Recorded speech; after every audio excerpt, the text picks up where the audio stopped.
महाराष्ट्रासह अमरावती जिल्ह्यामध्ये यावर्षी अतिवृष्टी झाली आणि अतिवृष्टीमुळे बघितलं तर कापूस सोयाबीन पिकाचं मोठ्या प्रमाणात नुकसान झालेलं आहे आणि त्यासाठी सरकारने जी मदत दिली ती मदत अतिशय तुटपुंजी आहे असा आरोप त्या ठिकाणी चांदूर रेल्वे तहसील कार्यालयासमोर जे आहे काँग्रेससह शेतकऱ्यांनी आज सरकारची काळी दिवाळी साजरी केली आहे। या ठिकाणी बघू शकतो आपण भाकर बेसन आणि ठेचा घेऊन जे आहे सरकारचा निषेध करण्यासाठी या ठिकाणी शेतकरी जे आहे आपली काळी दिवाळी साजरी करत आहे।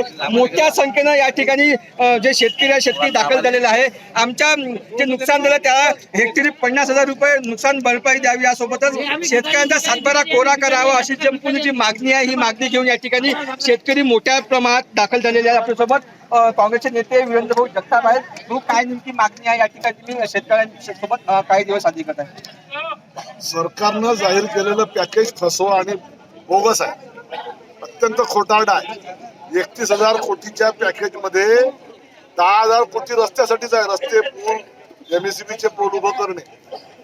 प्रत्यक्ष शेतकऱ्याच्या हातात 6,000 कोटी रुपये पडणार आहे आणि 7,000 कोटी रुपये विम्याचे गृहीत धरून, म्हणजे अजून पीक कापणी प्रयोगच झालेले नाही तर अशा परिस्थितीमध्ये पीक विम्याची रक्कम कंपन्या देणार आहे, सरकार थोडी देणार आहे। त्याच्यामुळे एवढं खोटारडं आणि फसवं हे पॅकेज आहे। त्यातही आमच्या 3 पैकी 2 तालुके पूर्णपणे वगळले। त्याच्यासाठी जर आमच्या आमदारांना खोटा GR काढला, त्या GR मध्ये हेक्टरी 8,500 किंवा 18,500 रुपयाची कुठेही मदतीचा उल्लेख नाही। त्याच्यासाठी आमची दिवाळी 25% जमिनीवर रोटावेटर मारलं, सोयाबीन सोंगलंच नाही। आता नेमकी मागणी काय? आता नेमकी मागणी शेतकऱ्याचा सातबारा कर्जबाजारीपणामुळे कोरा करा आणि हेक्टरी 50,000 रुपये मदत द्या।